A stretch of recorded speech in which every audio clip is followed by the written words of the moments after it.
ওকে ভাইয়া, সো এখানে দেখো তোমাদেরকে এতক্ষণ যে রুলস পড়াইলাম, সো রুলস পড়াইছি, ভাইয়াকে একটা প্যারাগ্রাফ পড়াবো না? অবশ্যই ভাইয়া এখন তোমাদেরকে একটা প্যারাগ্রাফ পড়াই দিব, এবং এই প্যারাগ্রাফ পড়ার মধ্যে তুমি যে কি দেখবা ভাইয়া, তোমাদেরকে এতক্ষণ যে রুলস পড়াইছি সবগুলো রুলস ভাইয়া কিভাবে ইউজ করছি, কিভাবে কোনটা ইউজ করছি ভাইয়া, সেটাই এখন তোমাদেরকে দেখাবো। দেখছো ভাইয়া কত সুন্দর করে নোট করছি জাস্ট তোমাদের জন্য, ঠিক আছে? যারা পেট বেসে ভর্তি হও না তাদের জন্য একটু বলে রাখি যে দেখো ভাইয়া, আমরা এভাবে নোট করে করে পড়াই। তোমরা যারা এখনও আমাদের পেট বেসে ভর্তি হও নাই, আসলেই তোমরা অনেক কিছু মিস করতেছো।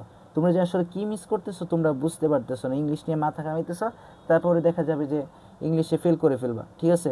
ভাইয়া কী করে, আমাদের যে গ্রামার্সের 9টা টপিক আছে গ্রামাটিক্যাল, এই 9টা টপিক পড়াবো, প্লাস রিটেন ক্লাসের জন্য ভাইয়া 10টা ক্লাস থাকবে, ঠিক আছে? এবং ফাইনাল সাজেশনের জন্য ভাইয়া কি একটা ক্লাস থাকবে, টোটাল 20টা। 9টা গ্রামার টপিকের জন্য কয়টা থাকবে, 9টা গ্রামার টপিকের জন্য ভাইয়া 9টা ক্লাস থাকবে, ঠিক আছে? এবং written class, free hand writing class থাকবে 10টা, টোটাল কয়টা হলো 19টা। এবং ফাইনাল সাজেশন দিব না তোমাদেরকে পরীক্ষার আগে, সো এই ফাইনাল সাজেশনের ক্লাস থাকবে ভাইয়া একটা, টোটাল কি 20টা ক্লাস পাইতেছো মাত্র ভাইয়া কি 500 টাকায়, মাত্র কি 500 টাকায়। ওকে, সো দেখো আমরা আমাদের পড়াই যাই। ক্লাইমেট চেঞ্জ, এই ক্লাইমেট চেঞ্জটা কিন্তু ভাইয়া তোমাদের কিন্তু এবার খুব বেশি ইম্পর্ট্যান্ট চলে আসতে পারে, বলা যায় না। এটা কি বিগত দিনেও কি অনেকবার আসছে, বিগত দিনে কি তোমাদের বোর্ড এক্সামে বিভিন্ন বোর্ডে আসে, বিভিন্ন বোর্ডে, মাদ্রাসার বোর্ডেও আসতে পারে, এটা হয়তো এসে পড়তে পারে মাদ্রাসার বোর্ডে।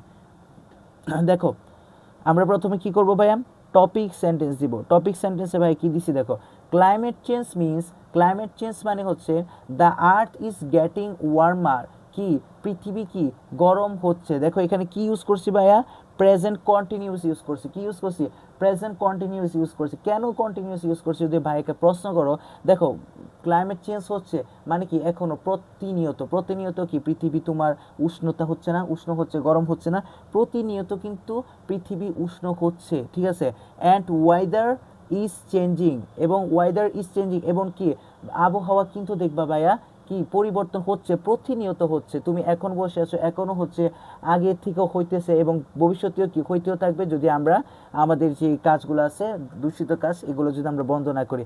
তারপরে দেখো বিকজ অফ, কারণ কি, কি কারণে, হিউম্যান অ্যাক্টিভিটিস, কী কারণে ভাইয়া, হিউম্যান অ্যাক্টিভিটিস, মানব জাতির কার্যকলাপের কারণে। এই যে মানব জাতি যে কাজ করতেছে, যেমন ধরো যানবাহন চালাইতেছে, যানবাহনের ধোঁয়ার কারণে, বিভিন্ন কলকারখানার ধোঁয়ার কারণে, আমরা যে আমাদের বর্জ্য আছে, ময়লা আবর্জনা আছে, এগুলো কি করতেছি, পানিতে ফেলাই দিতেছি, জমিনে যেভাবে পারি এভাবে ফেলাই রাখতেছি। এইগুলোর কারণে কিন্তু মানব জাতির এসব কর্মকাণ্ডের কারণে ভাইয়া কি হচ্ছে, আমাদের ক্লাইমেট চেঞ্জটা হচ্ছে। সো ভাইয়া টপিক সেন্টেন্সটা ভাই খুব সুন্দর করে দিলাম। এখন আমরা কি করব, একটা ফ্রেজ ইউজ করব।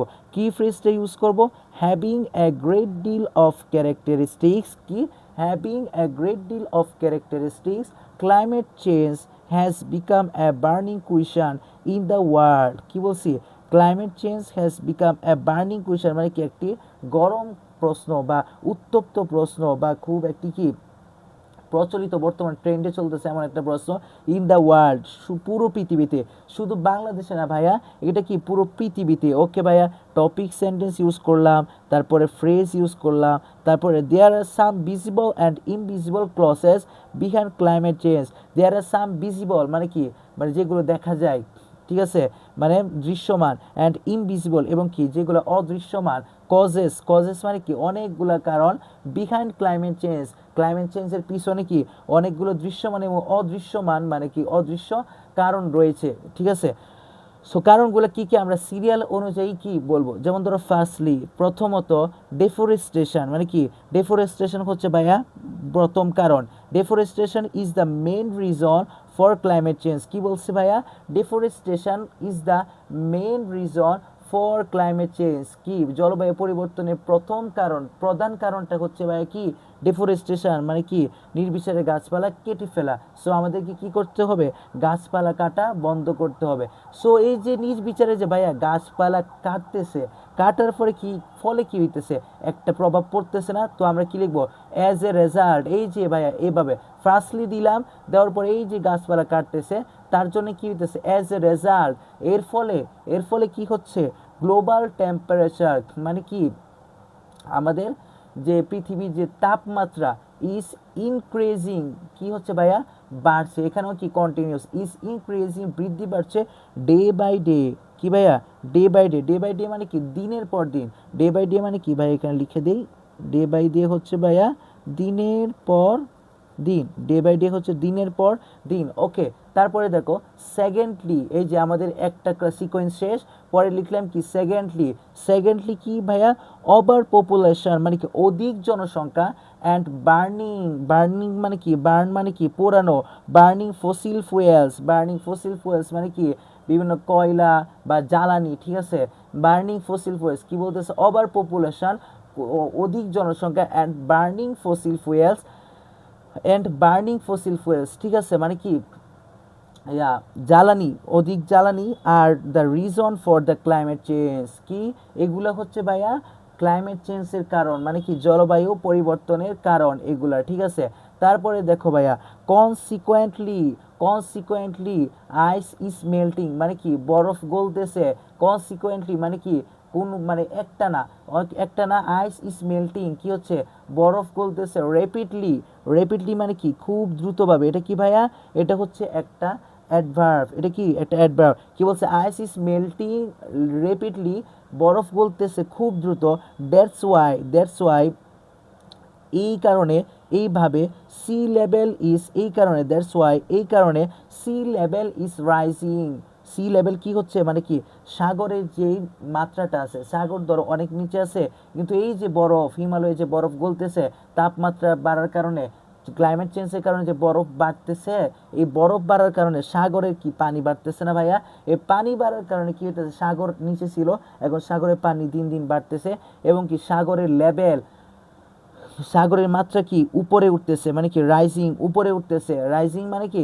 উপরে উঠতেছে, অ্যান্ড বাংলাদেশ, বাংলাদেশ কুট মানে কি, বাংলা কুট বলতে এখানে কি বুঝাইছে, এটা পাস না ভাইয়া, কুট বলতে মানে কি মানে সম্ভাবনা বুঝাইছে এখানে, কি বাংলাদেশ কুট সিঙ্ক, সিঙ্ক মানে কি ডুবে যাওয়া, বাংলাদেশ কি ডুবে যেতে পারে, বাংলাদেশ কুট সিঙ্ক মানে কি বাংলাদেশ ডুবে যেতে পারে বাই 2050 মানে কি 2050 মানে কি বাংলাদেশ 2050-এর মধ্যে কি হতে পারে, ডুবে যেতে পারে, এই কারণে, ঠিক আছে। তো আমাদেরকে কি হতে হবে ভাইয়া, ক্লাইমেট চেঞ্জ সম্পর্কে আমাদেরকে সচেতন হতে হবে, আমাদের প্রতিবেশীদেরকে সচেতন করতে হবে, এবং আমাদের ছাত্র ভাইদেরকে সচেতন করতে হবে, সবাইকে কি করতে হবে, সচেতন করতে হবে।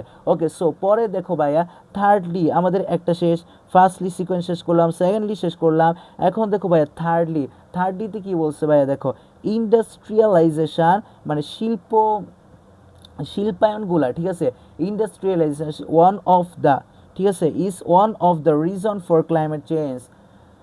এখানে প্রথমে কাকে দোষারোপ করছে, ডেফরেস্টেশন মানে কি গাছপালা কাটাকে, তারপর ওভার পপুলেশনকে, এবং বার্নিং ফসিল ফুয়েলসকে মানে কি অধিক জনসংখ্যা, এবং কি যে আমাদের জ্বালানিগুলো যে পুরানো হয় এগুলাকে ভাইয়া দোষারোপ করা হয়েছে। এখন আবার দোষারোপ করা হইতেছে কাকে, ইন্ডাস্ট্রিয়ালাইজেশনকে, কোনগুলাকে ভাইয়া, যে আমাদের যে কলকারখানাগুলো আছে, শিল্প বিপ্লবগুলো আছে, ওইগুলোকে দোষারোপ করা হইতেছে। কেন দোষারোপ করা হইতেছে, দেয়ার ফর কারণ carbon dioxide is rising the air, এইগুলোর কারণে কি হইতেছে ভাইয়া, কার্বন ডাই অক্সাইড কি হইতেছে বাড়তেছে, কি কিসে বাড়তেছে ভাইয়া, ইয়ারে বাড়তেছে, মানে কি বাতাসে বাড়তেছে, কার্বন ডাই অক্সাইড কি শিল্প কারখানার ধোঁয়াগুলো থেকে কি কার্বন ডাই অক্সাইড নির্গমন হয়, আর এই কারণে আমাদের বাতাসে কি কার্বন ডাই অক্সাইডের মাত্রা বেড়ে যাচ্ছে, ঠিক আছে। তারপরে দেখো ভাইয়া মোর ওভার এখানে দেখছো ভাইয়া এই যে থার্ডলি ইউজ করলাম, তারপরে কি এই যে একটা কারণ বললাম এগুলোর কারণে কি হইতেছে এটা বললাম, তারপরে ভাই এখানে ফোর্থলি ইউজ করি নাই, কেন করি নাই, কারণ নিয়ম নাই ভাইয়া ইউজ করার জন্য। তারপরে moreover, furthermore, in addition, যা ইচ্ছা তাই ইউজ করতে পারো, ঠিক আছে। তাহলে ভাই এখানে কি করলাম, মোর ওভার ইউজ করলাম, মোর ওভারে কি বলছি, ডুই টু ক্লাইমেট চেঞ্জ, জলবায়ু পরিবর্তনের কারণে, সোয়েল ফার্টিলিটি মাটির উর্বরতা, মাটি সোয়েল ফার্টিলিটি, সোয়েল মানে কি মাটি, সোয়েল মানে কি ভাইয়া, সোয়েল মানে হচ্ছে মাটি, আর ফার্টিলিটি মানে কি উর্বরতা, তার মানে কি মাটির উর্বরতা ইজ ডিক্রিজিং মানে কি কমতেছে, মাটির উর্বরতা কমতেছে, আর মাটির উর্বরতা কমার কারণে ভাইয়া আমাদের কি হইতেছে বলতো ভাইয়া, আমাদের ফসল ফলাদি উৎপাদন কমে যাচ্ছে, তারপরে আমাদের যে এত এত জনসংখ্যা তাদের খাবার সংকট দেখা দিতেছে, মানে সব মিলে ভাই একটা জগা খিচুড়ি অবস্থা। সো এটাও আমাদের কি লিখতে হবে, আমাদের এটা কি মেনটেন করতে হবে। তারপরে দেখো এখন কনক্লুশন দিয়ে দিলাম খুব কথা বললাম, এখন লাস্টে কি বললাম, হাউ ইভার যাই হোক, the government and mass people, সরকার এবং জনগণের, ম্যাস পিপল শুড মানে কি উচিত, ওয়ার্ক ইন এ বডি মানে কি এক হয়ে কাজ করা, ওয়ার্ক ইন এ বডি মানে কি এক হয়ে কাজ করা, ফর গেট রিড মানে কি মুক্তি পাওয়ার জন্য, রিড অফ দিস প্রবলেম এই সমস্যা থেকে মুক্তি পাওয়ার জন্য সবাইকে কি করা উচিত, এক হয়ে কাজ করা উচিত। বুঝতে পারছি? আবার বলি, the government and mass people should work in a body for get rid of this problem মানে কি আমরা আমাদের সরকার এবং সাধারণ জনগণের উচিত কি এক হয়ে কাজ করা, for get rid of this problem এই সমস্যা থেকে মানে কি ক্লাইমেট চেঞ্জ থেকে মুক্তি পাওয়ার জন্য। সো ভাইয়া আজকে ক্লাসটা এতটুকুই ছিল, তোমাদের সাথে আবারও দেখা হবে তোমাদের পরবর্তী ক্লাসে।